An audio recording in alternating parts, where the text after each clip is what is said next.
അസ്സലാമു അലൈക്കും വറഹ്മത്തുള്ളാഹി വബറകാതുഹു. വിശുദ്ധ റമളാനിൻ്റെ രണ്ടാം സുദിനമാണ് ഇന്ന്.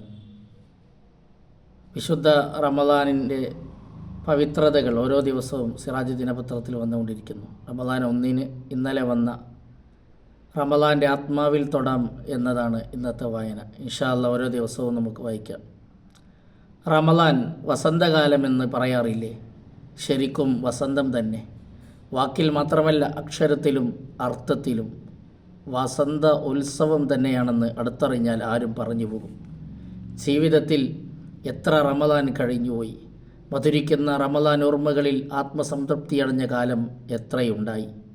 നല്ല ഒരാലോചനയോടെ ഈ കാലത്ത് വരവേറ്റാലോ? നഷ്ടമാവില്ല, ഉറപ്പ്. റമളാനിൻ്റെ ആത്മാവിൽ തൊടാൻ കഴിയുന്നുണ്ടോ എന്നതാണ് പ്രധാനം. എങ്കിൽ ഇതൊന്ന് ശ്രദ്ധിക്കും. റമളാനിൻ്റെ സ്വീകരണവും യാത്രയയപ്പും എത്ര ഊഷ്മളമാക്കാൻ കഴിഞ്ഞു. ഇഷ്ടപ്പെട്ട അതിഥിയെ നമ്മൾ സ്വീകരിച്ച് യാത്രയാക്കുന്ന ഒരനുഭൂതി നിങ്ങൾക്കുണ്ടായിട്ടുണ്ടോ? റമളാൻ പിറ കാണുന്ന നിമിഷവും ആദ്യ രാവും പകലും ജാഗ്രതയോടെ ഇരിക്കണം. ആ രാവിനും പകലിനും ഏറെ പ്രാധാന്യമുണ്ടല്ലോ. ഈ പ്രധാന സമയത്തെക്കുറിച്ച് അശ്രദ്ധയിലായി ആദ്യ രാപ്പകൽ തന്നെ ശൂന്യമായാൽ പിന്നെ എങ്ങനെ റമളാൻ നമ്മുടേതാവും? എൻ്റെ റമളാൻ എന്ന് പറയാൻ പറ്റുന്ന രൂപത്തിൽ റമളാനുമായി ഇടപഴകാൻ സാധിച്ചവർക്കേ ആത്മാവിലേക്ക് ഇറങ്ങാൻ കഴിയും. സ്വന്തക്കാരോട് പെരുമാറുന്നത് പോലെ തന്നെ റമളാനോട് നമുക്ക് പെരുമാറാനാവണം. അങ്ങനെ വന്നാൽ ഒരു സാധാരണ അതിഥിയോട് പോലും നമ്മൾ കാണിക്കാത്ത സമീപനം വിശിഷ്ടാതിഥിയോട് ഒരിക്കലും ചെയ്യില്ലല്ലോ. വിശിഷ്ടാതിഥിയുടെ താമസം, ഭക്ഷണം, ഗൈഡ്, ടൈം ഷെഡ്യൂൾ എല്ലാം എത്ര കൃത്യമായിരിക്കും.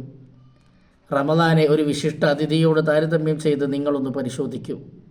മറ്റൊരു കാര്യം കൂടി പ്രധാനമാണ്. എന്താണ് റമളാനിലൂടെ നേടേണ്ടത് എന്ന ലക്ഷ്യം കൃത്യമായി ബോധ്യപ്പെടുമ്പോൾ മാത്രമേ നമ്മുടെ 720 മണിക്കൂർ സമയത്തിനുള്ളിൽ ലക്ഷ്യത്തിലേക്ക് എത്താൻ കഴിയുമോ എന്നും ലക്ഷ്യത്തിലേക്കുള്ള വഴിയിൽ നമ്മൾ എത്ര സഞ്ചരിച്ചുവെന്നും വീണ്ടെടുക്കാൻ വല്ലതുമുണ്ടെങ്കിൽ ജാഗ്രതപ്പെടാനും അവസരം ലഭിക്കും. വിശുദ്ധ ഖുർആൻ 2-ാം അധ്യായം വചനം 183 ഒന്ന് ശ്രദ്ധിക്കൂ. നോമ്പിനെക്കുറിച്ച് വിശ്വാസികളെ ബോധ്യപ്പെടുത്തുന്ന വചനം അവസാനിക്കുന്ന ഭാഗം ശരിക്കും മനസ്സിലാക്കണം. നിങ്ങൾ മുത്തഖീങ്ങളായേ പറ്റൂ എന്നാണ് അവിടെ പറയുന്നത്. മുത്തഖി എന്നാൽ എല്ലാ നന്മകളും മേളിക്കുകയും തിന്മകളിൽ നിന്ന് അകലം പാലിക്കുകയും ചെയ്യാൻ ശ്രമിക്കുന്ന മനുഷ്യൻ എന്നാണ്. അപ്പോൾ നോമ്പ് കേവലം ഒരു മാസത്തെ പട്ടിണിയുടെ പേരല്ല. റമളാൻ എന്നാൽ ഒരു മാസം മുഴുവൻ കേവലം വിശപ്പ് സഹിക്കുന്ന കാലത്തിൻ്റെ പേരല്ല. മറിച്ച് മനുഷ്യനെ സൃഷ്ടിക്കുന്ന മൃഗീയതയിൽ നിന്ന് മനുഷ്യത്വത്തിലേക്ക്, കാടത്തത്തിൽ നിന്ന് മൃദുലതയിലേക്ക്, വൈകാരികതയിൽ നിന്ന് വിവേകത്തിലേക്കുള്ള നവീകരണ പ്രവർത്തന കാലമായാണ് റമളാനെ അറിയേണ്ടത്. അങ്ങനെ അറിയുന്നവർക്ക് റമളാനെ ഹൃദയം കൊണ്ട് വരവേറ്റ് ഹൃദ്യമായ അനുഭവങ്ങളിലൂടെ കണ്ണുകൾ നനഞ്ഞ് ഇനിയും വരണേ എന്നു പറഞ്ഞ് യാത്രയാക്കാൻ കഴിയും. അള്ളാഹു നമുക്ക് തുണ നൽകുമാറാവട്ടെ. ആമീൻ. അസ്സലാമു അലൈക്കും വറഹ്മത്തുള്ളാഹി വബറകാതുഹു.